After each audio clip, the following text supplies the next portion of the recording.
This is AI Goes to College, a new podcast about artificial intelligence in higher education and beyond.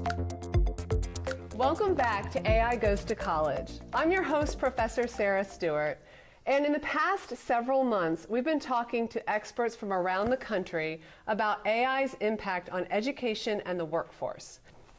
So we're going to take some time to focus on computing, engineering, and FinTech here at Florida State College at Jacksonville. And not everyone knows about our degree. So we have a new degree in applied AI, and it's a really cutting-edge opportunity for students. So I have three guests here today, a small panel. These are folks from computing, engineering, and FinTech. First, I want to welcome Dr. Brauer, the Dean of Engineering, Technology, and Industry at FSCJ. So he's a leader in higher education, and as Dean, you have spearheaded the creation of the Applied AI program. Is that correct? Yes, that's correct, yeah. Awesome, well welcome to the show. Thank you for having me. Thanks for being here. Next we have Professor Sha'kia Riggins. And you are the lead facilitator for the AI Workforce Intel and a professor of FinTech here. Yes, ma'am, I am. Welcome to the show. Thank you for having me. Yeah. And last but not least, Professor Paul Soar. So you're the professor of automotive technology, and also you've been the lead of the automated vehicle program here at FSCJ in collaboration with the Jacksonville Transportation Authority. That's correct, yes. Welcome. Yes, thank you for having me. Yeah, and you've also been instrumental in the AI program as well, the degree program, is that right? That's right, yeah, in its early stages, yes. In its early stages, Yep. Okay, as you have. Yes, right? ma'am, in its later stages now that we're here. Okay, wonderful. Well, I'm thrilled to have all of you here today. Thank you for taking the time.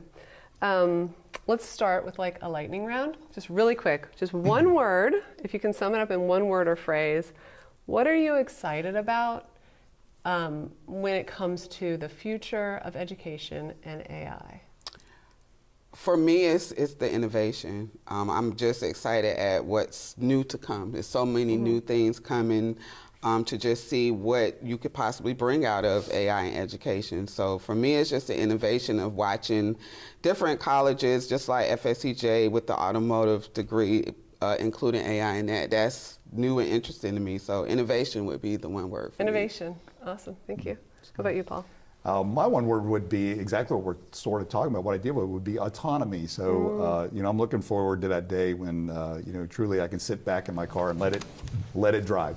Right. And so that's my go-to for today. All right.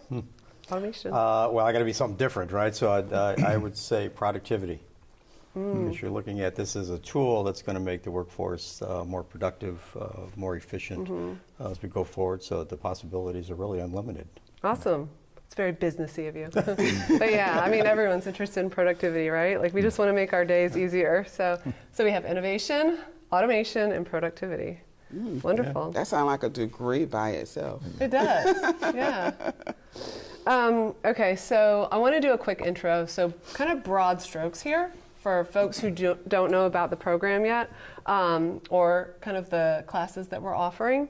And I want to start with you, Professor Riggins. So without getting into any details, can you share like a little bit about your background and your role in designing and teaching here? Because I know that you're a little bit newer than the rest of us. Yes, I'm new to FSCJ. I came in August of last year, so I started in the fall. I am under Dr. Bowman. I am the FinTech Professor, so that kind of puts me in a unique position because FinTech kind of sits on its own, but it also works with the IT and the business side, so I have a unique situation to work with both sides. But I was able to get with Dr. Brauer and meet him and just give him a background about me. I'm a lead facilitator for AI workforce through Intel, which means they trained me specifically to be able to train other faculty on the degree and content that they provided to us. Yeah. So because there was really no content out there for a degree, Maricopa Community College being the first that was to get the degree, they did it from scratch, but they did it with Intel and partnered up with them. So the degree that they gave gave them, they went and trained other faculty on that from other institutions. And from that, I was able to be one of those individuals. So I have a slew of resources and content that I have, which I use to incorporate in the classes, but it's all workforce related material. So the student really gets an opportunity to see what's being used in the workforce, learn about it, and then go apply those skills outside once they graduate. So it's just a unique opportunity for me being in the FinTech program as well, because now I get to include that AI side into the FinTech courses, which I've done, especially with the machine learning for a FinTech course. So again, a very unique opportunity for me to be here in this situation. But just that little bit of background about myself and kind of how I got here, just me having those different titles, resources, and talking to different individuals to know who I am to get to the point to being here now. Very cool. So you're kind of taking the Intel, is it a digital readiness program, and you're connecting it here at FSCJ? Yes, we actually have a partnership with Intel through my certification, to where we are now partnered with Intel, to where we can be able to include anything that they have workforce related in our content. And it's just not the FinTech program, it's just not Dr. Bauer's program, it is the entire school. All programs at FSCJ are open to this content that I have to be able to implement it into their programs. That's so cool. That's awesome. Well, we're glad to have you here. Thank you. So take us back a little bit, Dr. Brauer, with the program.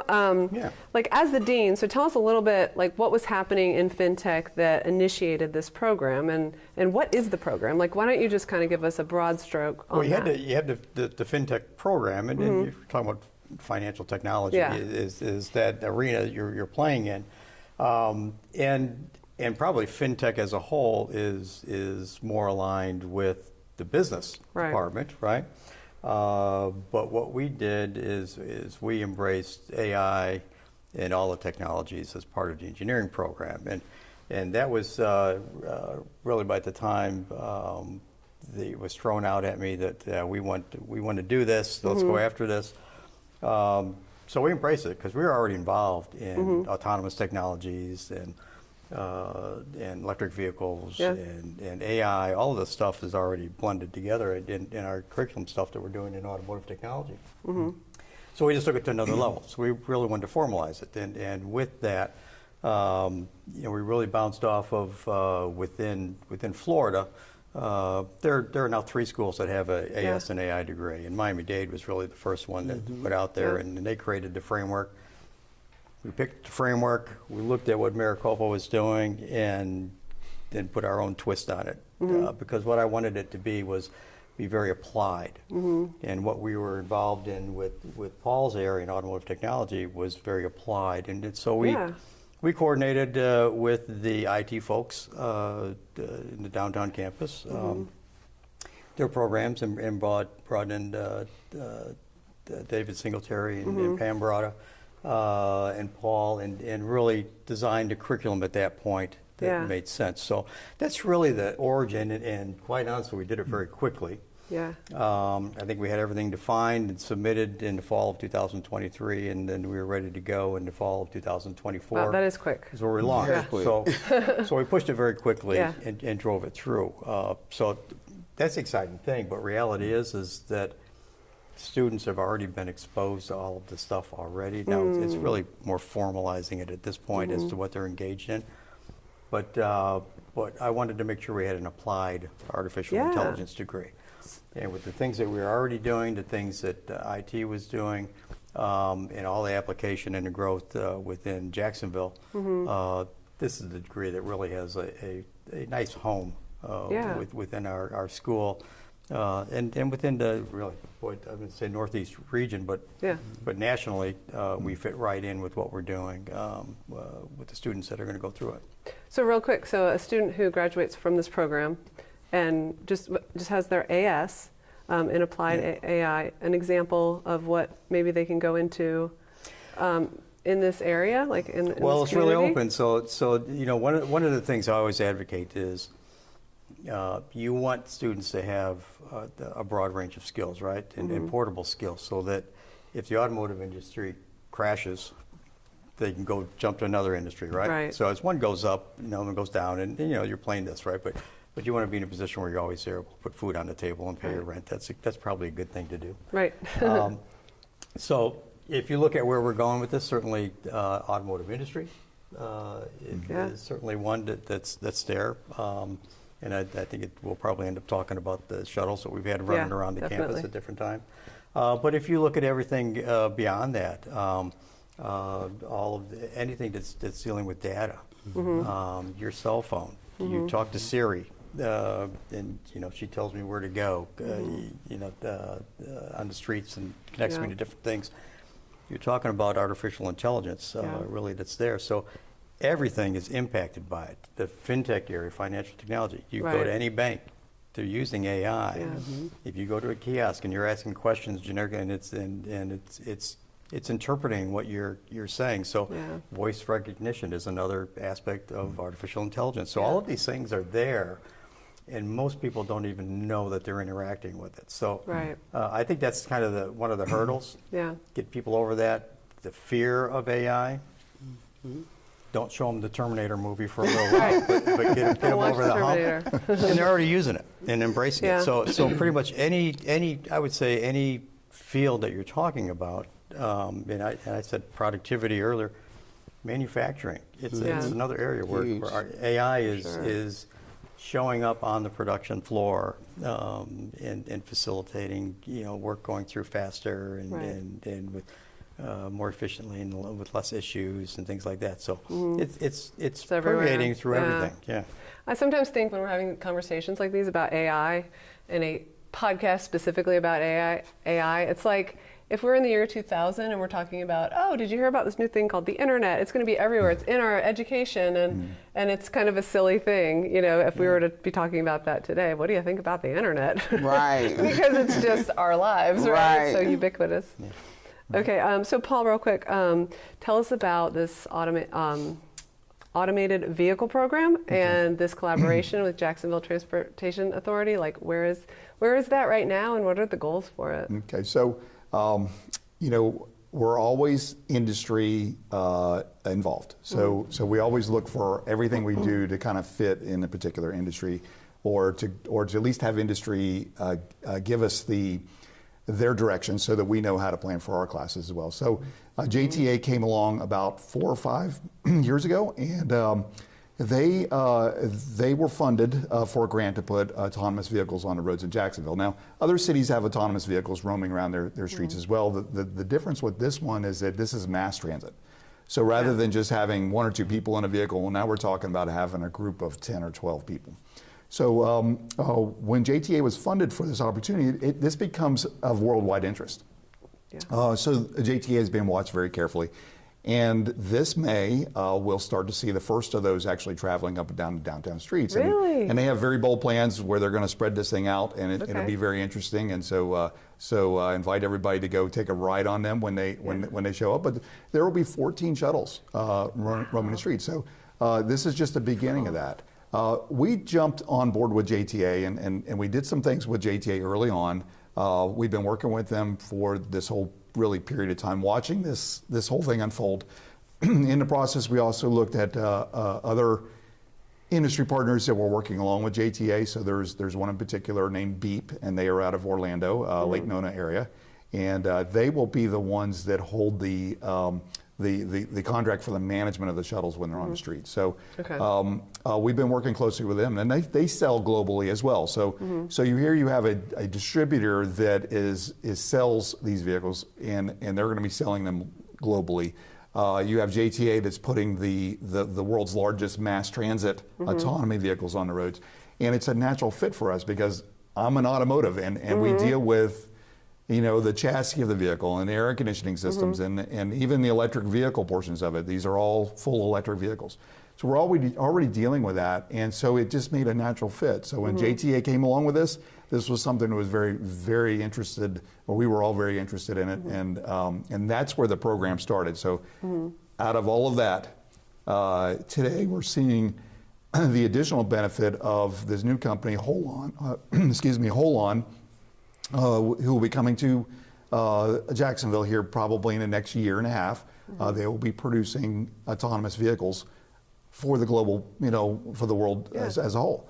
So when you look at an industry, you look at JTA bringing this project, and you look at Beep working along with them, and then you bring Holon into the Jacksonville area, we have a responsibility to begin training technicians for this future business, and it really is.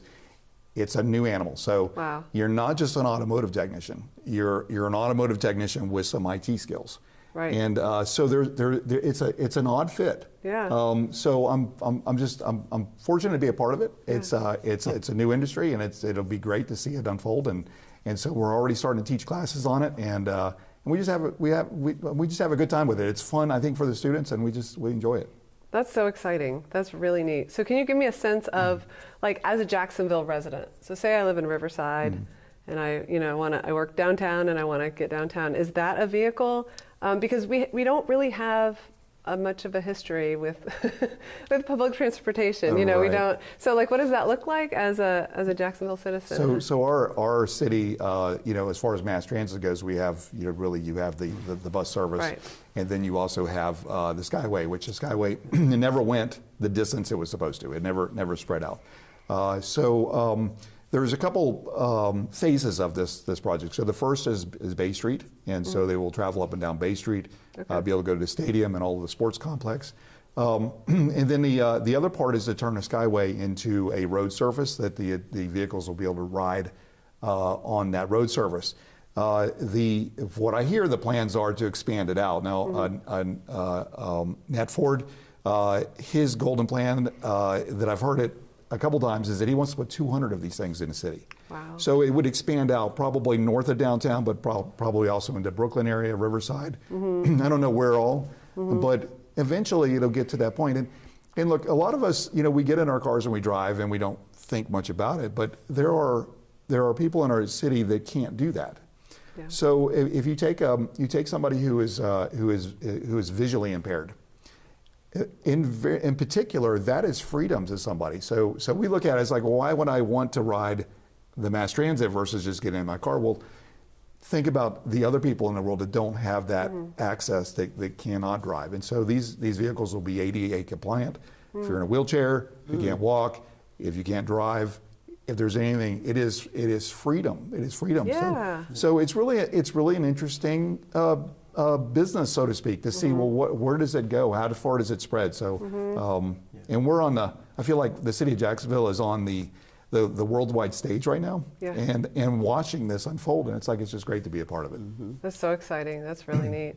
Yeah, that's such a good point about accessibility. Like, we've talked a lot about that on the show, about how AI can make things more accessible to different people. Well, that's a big part of this transportation concept that the JTA is trying to put together is that the shuttles really become that last mile solution. Yeah. You're still going to have the larger buses that are going to be there, right? Yeah. But it's that connectivity to neighborhoods, et cetera. You get people into the main path. Yeah.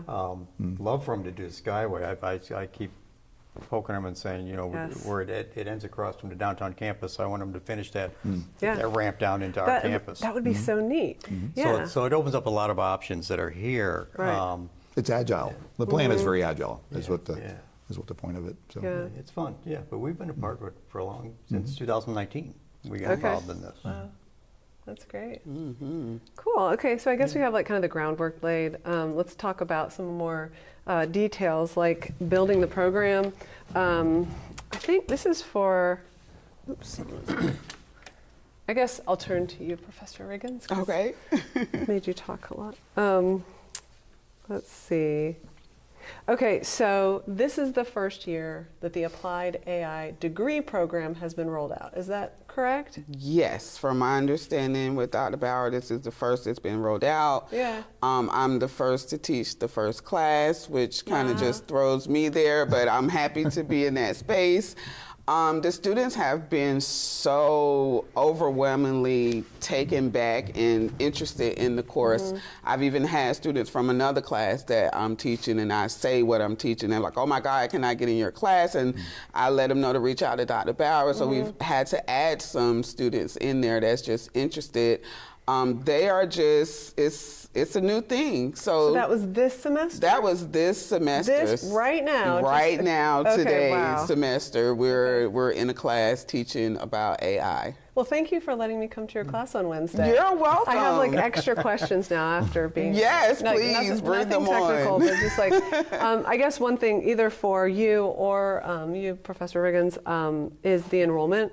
I mean, I don't know if you have even numbers yet, like for the interest, like and what that looks like. Yeah. We've got, and I think we started this actually last fall. Yeah. Was the official launch, right? And there's multiple classes that are part of this. So the intro to artificial intelligence was the first one that Sha'kia had put up that we ran out. But there's electricity and a couple other things that are there, some gen eds and all that kind of stuff. So it's actually been going. But I think that without doing much marketing at all regarding this, I think we're up to about 10 students that are full-time enrolled in the program, which kind of surprised me, quite honestly. We're ready to go and rolling. So I think that what you're going to see is this thing will rapidly expand as more students are aware of this. And part of that is a marketing point, right? So, I tell everybody that we're broke. We don't have any money for that. So I have to be nice to the marketing department. But but it's offering the courses like the intro to AI, things like that. And that's one that I would see that we do continuously every semester. And that's going to generate that word of mouth and students going out talking. And then we connect it back with the other program areas. So it's just not the IT folks, because there's going to be some IT courses that are part of the degree program. But some automotive stuff, there's going to be some humanities in there, obviously, because you're covering a gamut of the technologies, the ethics, et cetera. And then back to your area, centrifusion, which is an exciting course. I really want to sit down for that one. But it's all structured, it's all set, so it's just going to continue to grow, and it crosses over. One of the things that I wanted to have with this degree was a thread that runs through all of our program areas, because it impacts all the technology, right? So the automotive, but advanced manufacturing, the building construction, the aviation stuff, this high-tech AI thread, because they're all using the same technologies to sense, determine what's going on, and so it applies to all the areas again. So now when you talk about productivity and leveraging this, and you'll see it more in the workforce, more people are going to be interested to find out what's really going on. With the degree itself, it's applied. So our kids are not going to be the ones that are writing the algorithms inside the AI box, right? But they're going to be dealing with everything outside the AI box. Determine, diagnose why is something not working correctly, and tying it back, and does there need to be something done inside the AI box? Our kids are not going to be doing that, right? But everything outside the AI box is what we're dealing with.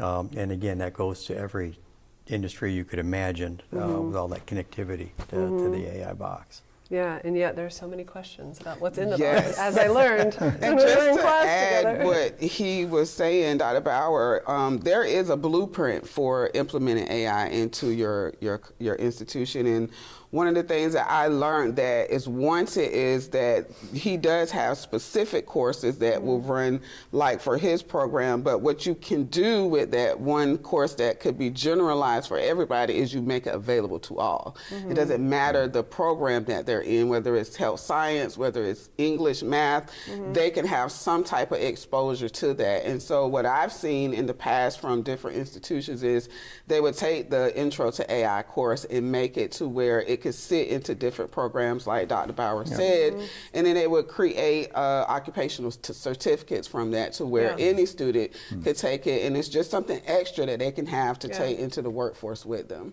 I've seen that at the University of Florida, that they have that kind of like a badge program where you're kind of specializing in what is AI in education or AI in But this is a classic candidate to be just an elective. So you pick it up, and wherever you're going to go, even if you're going to do, you're just doing an AA degree that you want to transfer to a four-year school, you can take this as an elective. So so that's really where I see that this is going to grow with that. And once you start doing that, you get exposure back to the career and technical ed programs where you have the students gravitate to that.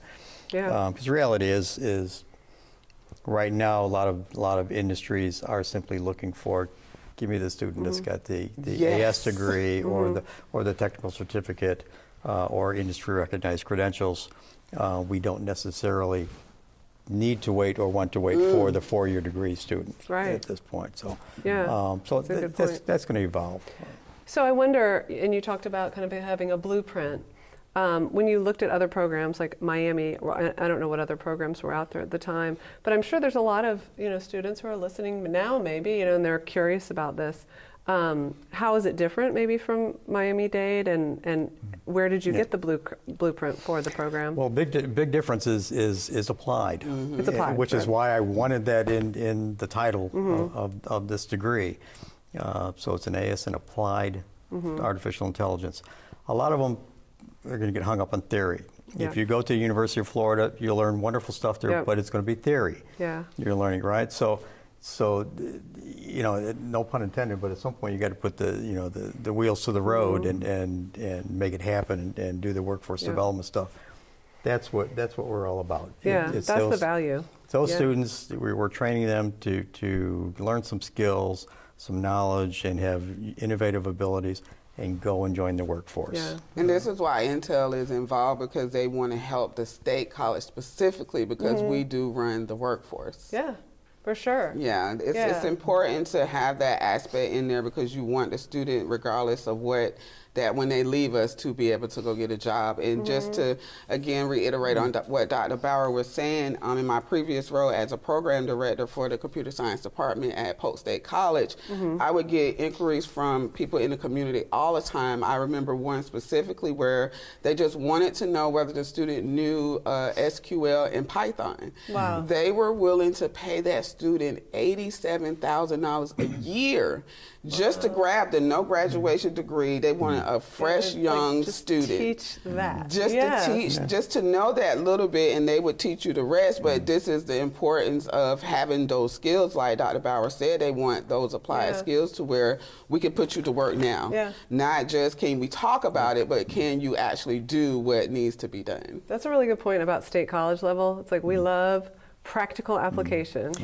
And you've got the pathways, right? So our students, they can get the AS degree and take the gateway course, and then they can go get a bachelor's degree from FSCJ too, right? Out of the business department. So the pathways are there, and we want to create more pathways, but you can go as far as you want and then take that to the next level. But it's you go back to the connectivity with JTA, and you're talking about the students. We've already signed, Dr. Albandano already signed this MOU with JTA. It's a brand new one, but it's for an internship for the automotive students to go cross over. And this was all done with the JTA technicians union being involved in this and saying, yes, we want to do this. But these kids are going to go across for an internship for 6 months. They're going to get paid $29 an hour. That's not a bad gig for going and taking an internship class at Paul's program and getting paid nicely for it. Most internships are free. Right? $29 an hour. That's my internship. I'd like to add to what they're saying is that when you're applying this degree, I don't think anybody has an AI degree program that is applied and the application is automotive. So, that is true. So in automotive, we're talking about specifically the autonomous vehicle and that thing. So that's completely different than anybody out there. You're right. But what better application can there be that the application to AI? Well, here you go. Here's a self-driving. I don't want to say self-aware because it's not the Terminator, but it is. It is getting there. So you have this vehicle that can look and perceive what's going on and make decisions. It is really a cool application to AI, and so that's what this. That's very unique. And that's kind of what drew me to all of you, because it's just I feel like we have some really special things going on at the college, and like some of us don't even know. When I talked to you the first time, I was like, what? I'm so excited. It's really cool. I'm sorry, I don't mean to interrupt, but just with mentioning Miami-Dade, what I think what Dr. Brauer has is so unique. I keep telling him all the time, like he was so innovative to be able to make it to where it's not something everybody else is doing. Right. But one thing I do like that Miami-Dade did was pave the way for the rest of us, especially for Dr. Brauer, not to have to go through so many red hoops to get his degree. And that is why he was able to do it so quickly, is they were able to set those course numbers for us to where we could just go out there and get them, make it to what we needed to be, and boom, we have a degree. So that was super helpful to the rest of this state for us to be able to manage a AI degree. So I just wanted to say that because it is tremendously impeccable of him to get it done so quickly, because I still know colleges that's still having a conversation about, can we do it? Should we do it? Should we do it? Yes. Okay, so let's talk about your classroom. Let's talk about the class. So you were instrumental in creating this course specifically.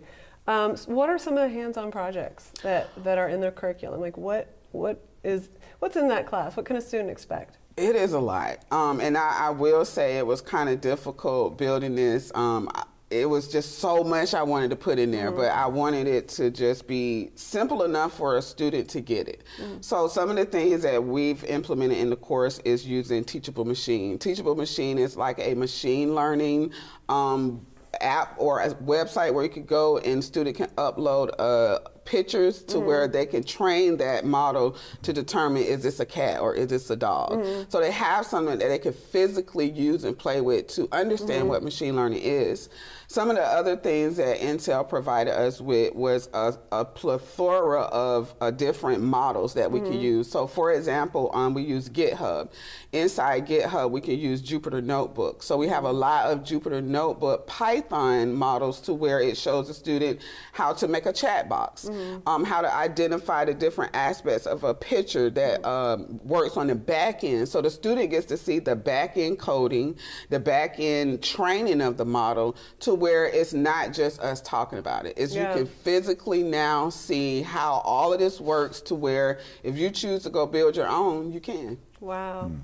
That's really cool. And just at the end of the semester. I mean, it's really just that one course. That's awesome. Yes, the students have been very, as you can see, the discussions are very interesting to just hear the things that they come up with. Yeah, and I wonder what the challenge is, and either of you can answer this one, is when there's all of these new products coming up, and it came up in the classroom. Yeah. You know, all these things that just keep changing. How do you incorporate the cutting edge products? How do you stay up to date? And I know nobody can at this point, but how do you deal with that? I think, at least for myself, I try to stick to what I know is being used in the industry. We can talk and discuss about all of the new things, like we had a conversation about DeepSeek, because it just literally came out.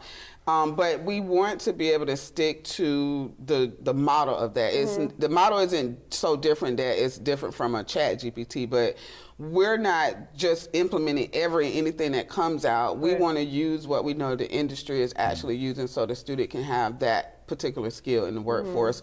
And like a DeepSeek, it just model after chat GPT. So if you know the model of the LLM, it's no different than what that is. So trying the new things are good, but you have to be really careful with that, because it's here today, kind of gone tomorrow. So again, for myself, I just try to stick to what I know is being used in the industry to teach the students that. Yeah, as long as they're learning one of the models, then they're kind of learning all of them. Correct. Did you want to add anything to that? Well, yeah, it does change a lot. Yeah. I mean, and if I don't keep up to date, then the students aren't going to be up to date either. So now we can't change the product, but the products change. And so fortunately for what we do, the name of the part may change, the type of the sensor stays the same. So what happens is, now there may be some nuances about it that are different, but generally speaking, we can take a type of a sensor or a type of an actuator, and we can make it fit, whether it's new technology that that just came out. A lot of times you boil it down to something simple, something that's already there. And then industry, if I didn't keep contact with industry on a daily basis almost, I mean, I have to have these phone calls, you have to be engaged with industry partners. I would never be able to keep up. And it is difficult even at that, because things just seemingly pop out of nowhere. New technology pops up, and you're like, when did we start doing this? Right. So industry partners have helped me a lot. Just keeping abreast of changes and saying, have you looked at this? Have you, And so I take that and we put it into our courses. Maybe it's not always a project that the students are working on, but maybe it's at least informational, and they can keep up with it that way. But I'm curious, at the department level, or just among faculty, is there any kind of system for that, for kind of like keeping abreast of the new, or is it just kind of like, I know for me, I'm always like, I just have to kind of stay connected with certain podcasts and see what's coming out. I wish it was not that I've seen. I'm a part of so many different boards, peer network. Coming into here, I was on a call with the Intel peer network. I got AWS trained. Like, it's a lot that you have to stay abreast to. So like Paul said, you have to be connected with the industry leaders. I'm a part of the national, I built a program with Miami-Dade. So again, it's just a constant, what are we doing now? What is the new thing? Like, what's going on now? So again, it's just really interesting to keep up. I was telling both of these gentlemen coming here, I just learned that California is now trying to start a Center for AI Excellence. And so that is something that faculty are doing in Oakland, California. So that's something that can be extended to FSCJ possibly. Yeah, wonderful.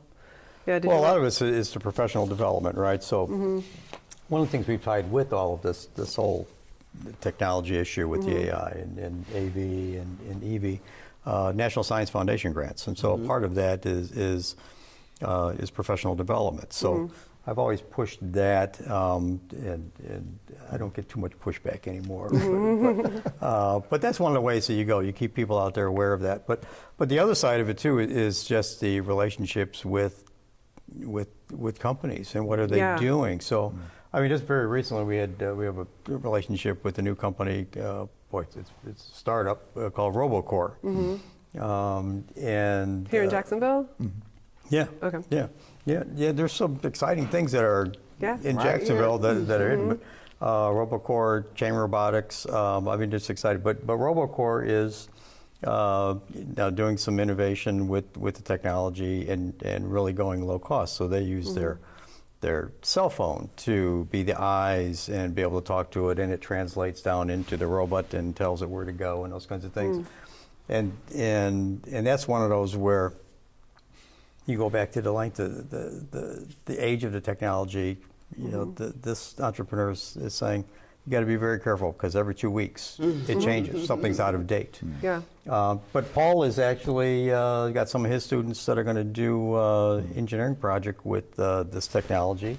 Dual enrollment students at that, and so they're high school students. They are 11th graders. Wow. And it was made aware I needed to do a project with students, and so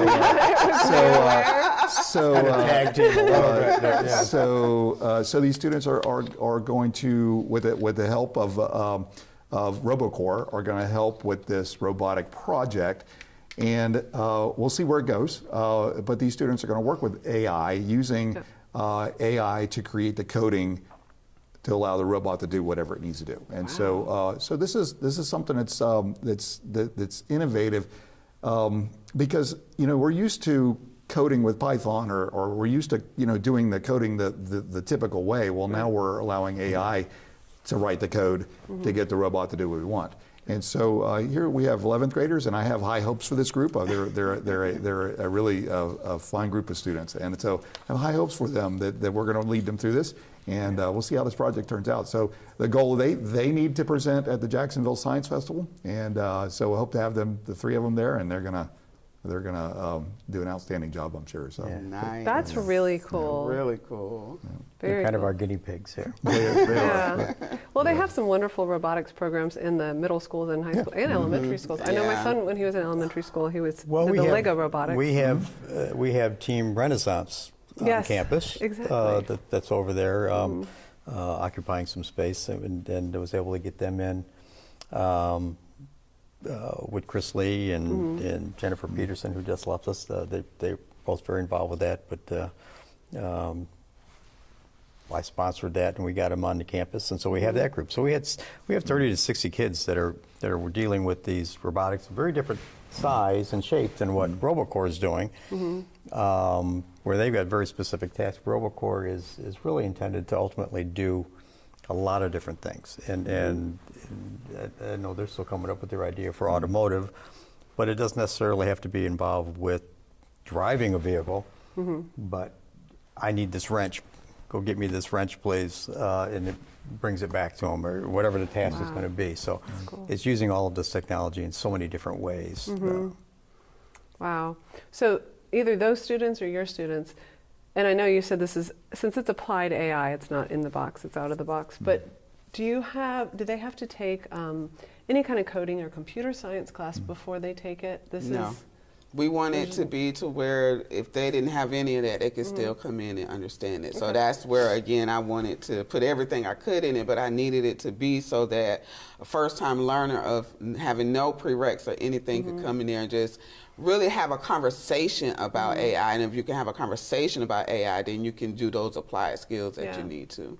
Yeah, because these days you can just say, can you do the coding for me? Can you do? So we do teach prompt engineering in my course, to where we teach them how to even use the AI. So we teach them how to talk to ChatGPT and get a good response out of it, rather than you just copy the question and it gave you the answer, because that's cheating. We want the student to be able to use it in a way where you're giving it information, and then it's just fine-tuning that information, because that still becomes your own. Yeah. And I assume, since your students are high school students, that they're just coming into that class, right? They don't have any prerequisites. They do not. They do not. They're automotive students, and so they came in as purely just automotive, and we're working through them. They will be taking some of the other courses that are in the AI degree program later on. So we have courses on advanced driver assistance systems. So those students in the next, it'll be spring of next year, will be taking courses there. So as part of their 12th grade part of the. But there's other things, you get the machine learning, you got voice recognition, you got Python, computer training. There's an engineering ethics course in there. There's the ADAS stuff. There's sensor fusion. So there's it's very well-rounded degree, but it's what I like about it is that it is applied, and it's really springboarding off of technology that we've got a lot of experience with. Paul's got an autonomous shuttle. I think we're one of the few schools in the country that actually have an autonomous shuttle. But you can take the students that are in data analytics in the IT program. They now have another place that they can go and download data and be able to look at this and determine what is this thing doing and what does it look like. And Paul was part of the sensor fusion side, where they put together a trainer that has all these technologies, and the student can actually see what is it seeing in terms of LiDAR, radar, camera system, proximity sensors. What does it look like that this machine, the Terminator, is actually seeing? And so that just offers another perspective on how this technology is working, and what are the good things about it, what are the bad things about it. Because at some point, you talk about AI, it's all probabilistic. It's really guessing as to what you want, right? So it doesn't replace human reasoning at the end of the day. It just adds to capabilities to make things. But like you say, students will use it for write their papers in it. Yep. Doesn't mean that it's accurate where the stuff came from, right? So it creates a burden on, I think, all the faculty to make sure that the technologies keeps your technology honest, but I also think that will help keep the students honest in how they're using it. Okay, well, with that, let's talk about ethical implications of AI. And just quick lightning round. So, what is it that you're most concerned about, maybe? And what are some ethical issues that maybe you've dealt with in the classroom or with faculty? I mean, for me, to be honest, I'm more teaching ethical issues for faculty, of teaching them how to not make it you cheated, and that's just the conversation. So transparency, right? Transparency is huge. So one of the things that I've done with a lot of faculty is get them out that fear and teach them what AI is and how to use it, because that is our biggest barrier of telling another student not to use it. I don't want to deal with it in my class, no, and it's mainly because you don't know how to use it. So once you can kind of teach another faculty member how to use it, they become a little bit more open to allowing a student to use it. And then you just make those rules in your class as to being transparent. We're either using it or we're not. And if we are going to use it, let me tell you how we're going to use it. Not that you could just use it and that's it. Let me tell you how to use it in this class. So for me, with my students, we have a open transparency where I allow the students to use it, but I tell them how to use it. I give them a whole sheet on how to use it. If you're not sure when you get ready to use it, to come and ask me so I can help you use it. And when you do use it, let it be known that you use it as a reference, that you did use AI to be able to help you with this assignment. And it's not a penalty against the student. It's just keeping the transparency for me. So yes, I know that you did it. I can see that you did it correctly. And then I know you're not doing it to where you're trying to cheat with using it. So that's just my own personal way of trying to help myself, faculty, and students to be 100% open, have an open mind to just being able to use it. Yeah, I guess none of us asked for this, but you do have We to did change not. your syllabus We did up not and your ask whole for thing. it. We did not. Anything that you're scared about? Any kind of ethical problems that No, you're I mean, I dealing think with? of it as a tool Okay. in a sense. Just like the internet. Eventually, we learn to use it, and it becomes part of normal life. And I don't give a different perspective on how I look at ethics in AI. Now, the shuttles, the autonomous vehicles are an AI on wheels. Okay, so when you look at that, I'm really talking to my students about their quality of work with the AI system. So it's not necessarily whether or not you're going to use the chat function to create your next assignment. It's what are you doing as you're diagnosing and repairing this.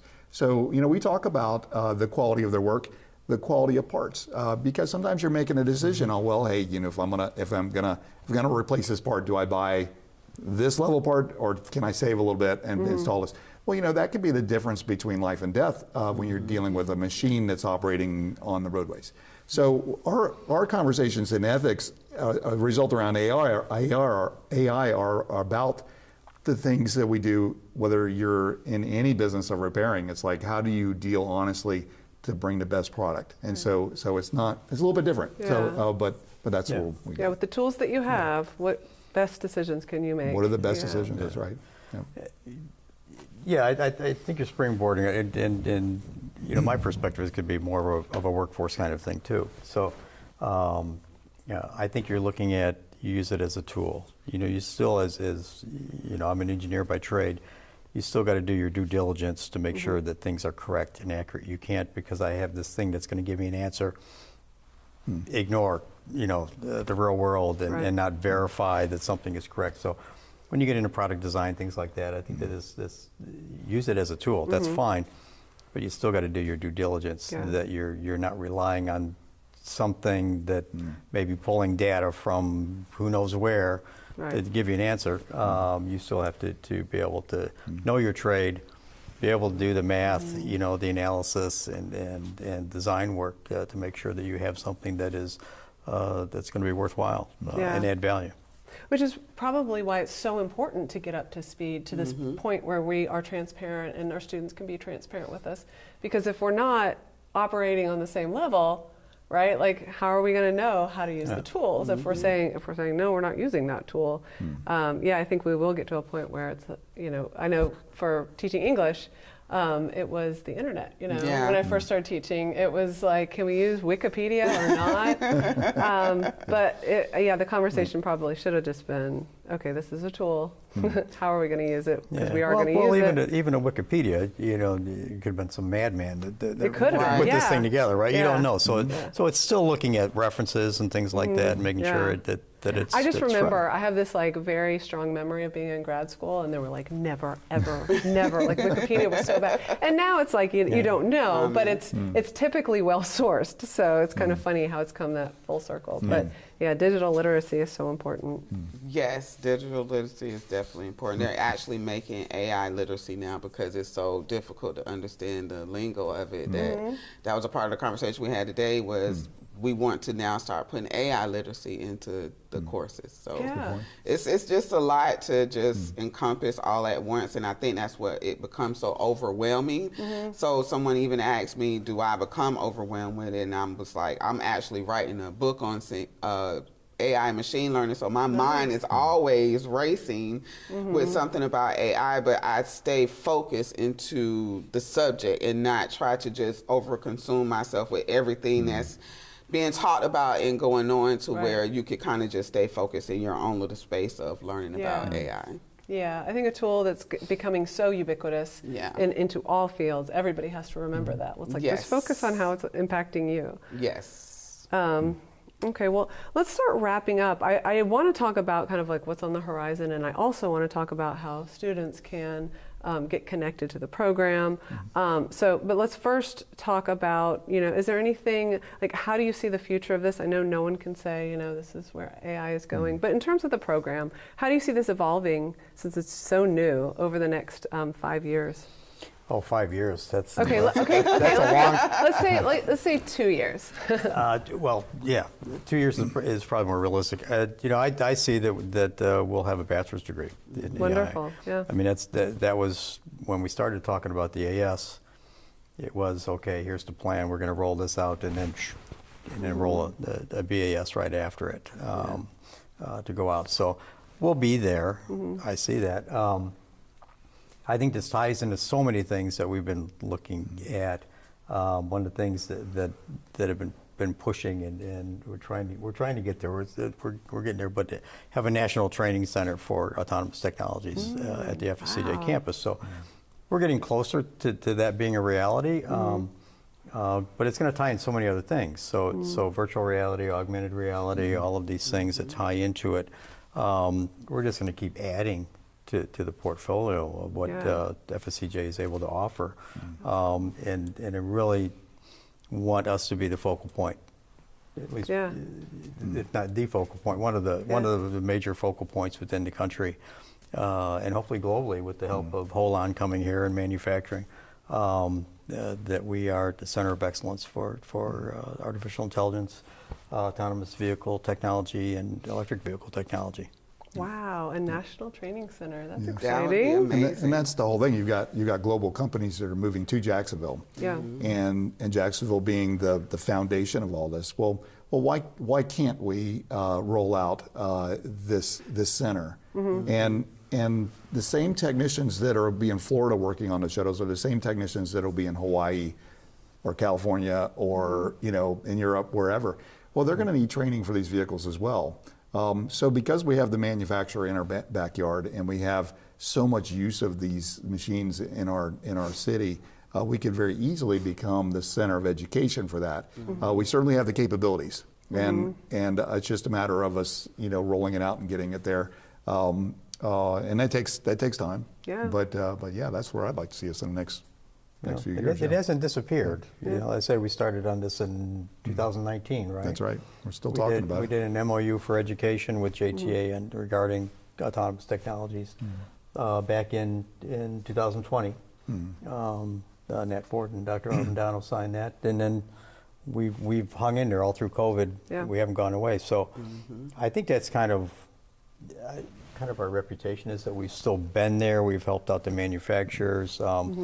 I envision that Holon is going to be instrumental in some of the future things that we do because they needed to be here, for the Made in America clauses that are in all the contracts. But it opens us up then globally too. So I think the sky's the limit with this thing. We'll just keep pushing it and see what sticks to the wall and keep going. Yeah. Well, and I wonder with the University of Florida, I know there's talk about them coming to our downtown area, and they're going to have grad programs, with specializations in AI. I believe in their business school, and I think maybe health, maybe nursing. Yeah. I think Dr. Brauer has something special. I keep saying that. I just want him to truly know. I've seen a lot from different other colleges, and he is just so ahead of the game right now to where I personally feel like he is going to be really the bridge for everybody else to say, what did you just do? Because I want to do it too. Yeah. How can we be a part of what you're doing? They're going to come to him for those resources the same way we're running to Miami-Dade to ask them questions. FSCJ is next. And that's really not a question, is just when it's going to happen, because everything that he's already got going on, now other programs can use what he's doing and kind of make their own thing, but I think he's going to be the basis for that. Yeah. Well, the grad school is interested at UF, and part of it is, we've got to be at the table. So when all that talk about that, and there's going to be a big focus on semiconductor development and that. So one of the things that another thing I've been pushing, and we finally got to stick to the wall, but we got a $2.3 million cap grant to put in a semiconductor manufacturing facility. Wow. We're not going to make it, but we're simulating the environment. But that then is another connection with UF and what they're going to be doing in downtown. For sure. And highlights and elevates opportunities for FSCJ and our students. So. That's really exciting. I mean, just for like the urban region of Jacksonville, because I know you're not as familiar with Jacksonville, but it's kind of. I used to actually live here. Oh, you did? Okay. Yes. But yeah, it just seems like a lot is happening down here. It is a lot. Now, it has changed, I will say that, since I did live here. Like, this building was not what it was. It was an actual mall. So it's just different. But what I've seen from Jacksonville is innovation. Yeah. I mean, these things are just coming. And like we said before, a lot of people don't even know it's here that you have all of this amazing stuff. But FSCJ has a story that needs to be told. And I think that this is a start to telling that story. Yeah. I agree. Okay, so let's talk about any thoughts about students who want to get involved, who want to be part of the program, or people who just kind of want to start learning about AI. Certainly we'll put links in our show notes so that students can kind of get connected, but where do they start? Most of them, to be honest, just kind of find me and I lead them to Dr. Brauer to, get his approval. But they can reach out to me, Dr. Brauer, to just be able to say, hey, I want to be a part of the program or the courses. And I'm more than happy to talk to the student, let them know what they need and how the courses are, just to ease them into it, because I don't want a student to feel like it's so much so, like he said, that you're thinking you're going to be building algorithms, because that's not, what this program is for. We really just want them to have those skills. Engineering and Industry Office, their downtown campus at the Advanced Technology Center. Just wander over and someone will lead you to our office and we'll get you engaged in it. But I think a lot of it's going to be, honestly, it's going to be word of mouth. I mean, a lot of people that our partners are, in our business and industry leadership teams, they're aware of what we're doing, because they have to approve the coursework that we identify. Right. So it's just going to grow. It's going to take off. It's almost a double-edged sword. You'd like to have so much enrollment. Immediately, you're going to disappoint people, because we don't have all of the players in place to support the hundreds of students that will come. It becomes challenging at times. But I would imagine, if I look forward in a program like this, I would think that as we ramp this up, we'll have probably 200-300 students that'll be rolling through the AI degree. Simply because it's going to be iconic for the area and the region. And all these partnerships. I didn't know about RoboCore. That's really neat. Just all these different things happening. So that's I very told cool. you he was a really cool guy. Yes. Thank you. Thank you for introducing us. Any other thoughts before we wrap up? No, I'm just happy to be here, part of the team. So this has been a really fascinating discussion. Thank you, Dr. Brauer. Thank you, Professor Soar. Thank you, Professor Riggins, for being here today and also sharing all of your knowledge about what's going on at FSCJ. Thank you for having me in the classroom. That was fun. For anyone interested in FSCJ's Applied AI degree or learning more about the programs here, check out the show notes. We'll have information there. Reach out to me, leave a comment, leave a review, and I will connect you to the program. You can reach out to Professor Riggins as well. You mentioned just going to the department, is that right? Absolutely. Yeah. We'll connect you to the program. Thanks for tuning in to AI Goes to College, and check us out next month in our finale episode to end the spring semester.